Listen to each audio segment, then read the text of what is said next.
Listen to this. If you leave off a program, that means that you prefer and you cannot trust that their message means. So once you match, it is legally binding.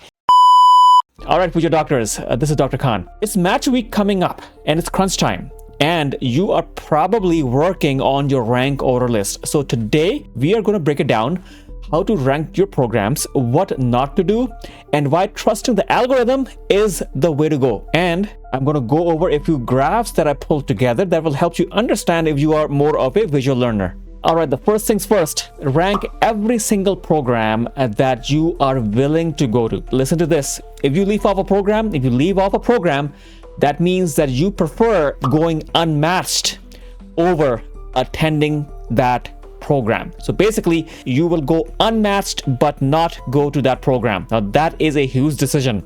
And if that's the case, own that decision. Say, yes, this is what I want. I want very few people to actually do that, but never, ever leave a program out just because you think that you will never match there in the first place. Rank it anyways. Now, this next point is sort of a continuation of the previous point, and it might sound a bit obvious, but don't rank a program unless you're actually willing to go there. So once you match, it is legally binding. You cannot just say, oops, I think I changed my mind. So if a program seems toxic, it seems disorganized, or made you feel horrible during the interview, just don't rank it.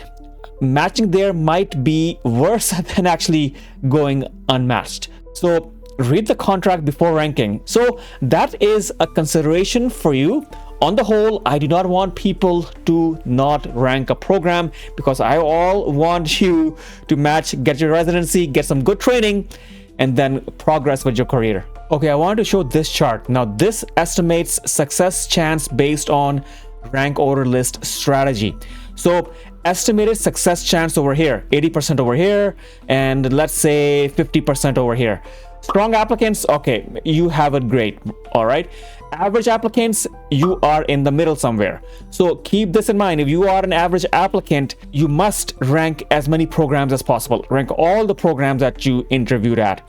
And of course, people who have limited interviews, then of course, make sure you are not missing any program from your rank order list. And surprisingly, couples actually do a bit better, probably because if both of the partners are strong, that's great.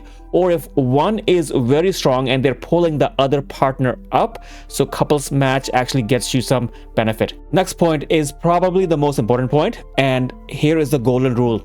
Rank based on your preferences. The algorithm is designed to favor the applicant, not the programs.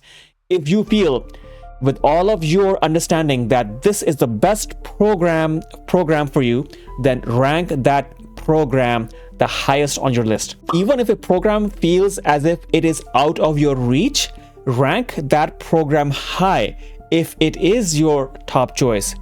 If they ranked you relatively high, then you are going to match there. Doesn't matter if the program ranked you really high.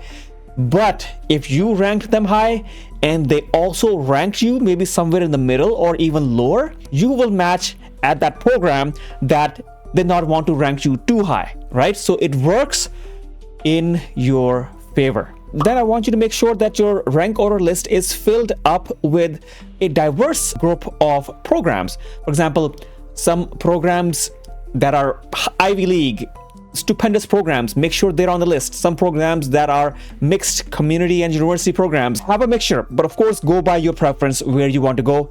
Don't leave things out. I think you will find luck if you put all of your programs in there and don't leave any of them out unless you really hate that program. Now let's talk about something very important right now. Let's talk about the mind games that some programs may play. They may send you messages. We are really interested in you and we will be ranking you higher on our list. Now, the thing is, should they be trusted? Well, some might be trusted if you otherwise had an excellent interview. Now, there could be programs who don't actually have strong candidates matching there. So they may suggest that let's send all of these positive messages out to all the strong candidates so they may get enticed into ranking their program higher, even though their program. It may not be their most preferred program. So this is a way for them to try to get some possibly stronger candidates to match at their program, because, you know, as we talked about in the previous point, that the algorithm does not work in the program's favor, it works in the candidate's favor, and that's a good thing for you. So programs send these to many applicants, so take it with a grain of salt. Rank programs based on your preferences, not what you think the programs might be doing with their own lists. Let me get you this graphic.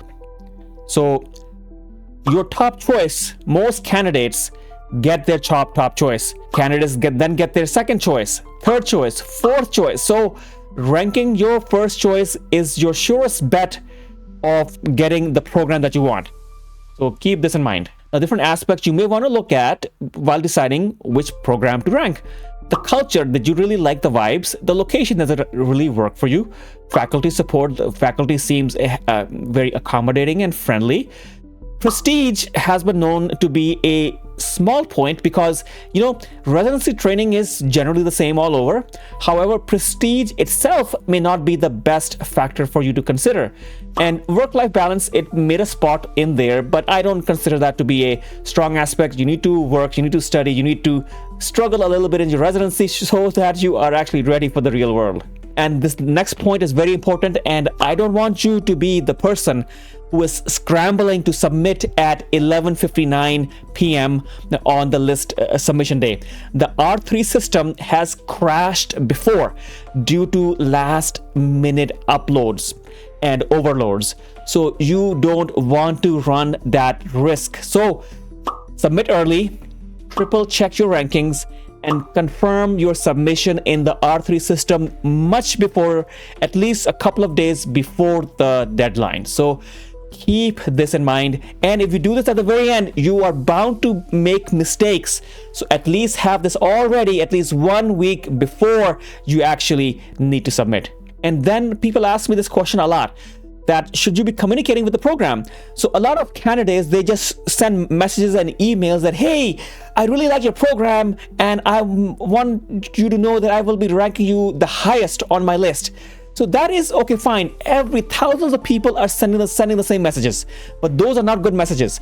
I want you to ask a question directed at the program director that, hey, I needed more insight on this. Can you let me know about this and clarify this for me? Or the program coordinator, you had a special question for the program coordinator, or you talked to a resident before and you had a question for this particular resident perhaps, right? So have a real message in your communications with these programs, and then they really know that yes, you are interested in this program because of this factor, and this is also a good candidate. Let's rank this guy higher. If you are one of the thousands of people sending a single program, hey, I love your program and I will rank it at the top of my list. If you are one of those, you're just one of those out of thousands of those. So have something unique in your communication that they really think that yes, this guy is serious. So I definitely hope that all of you match, but you need to be prepared for the SOAP and more of my videos on the rank order list and the best tips. Check it out right over here. Thank you.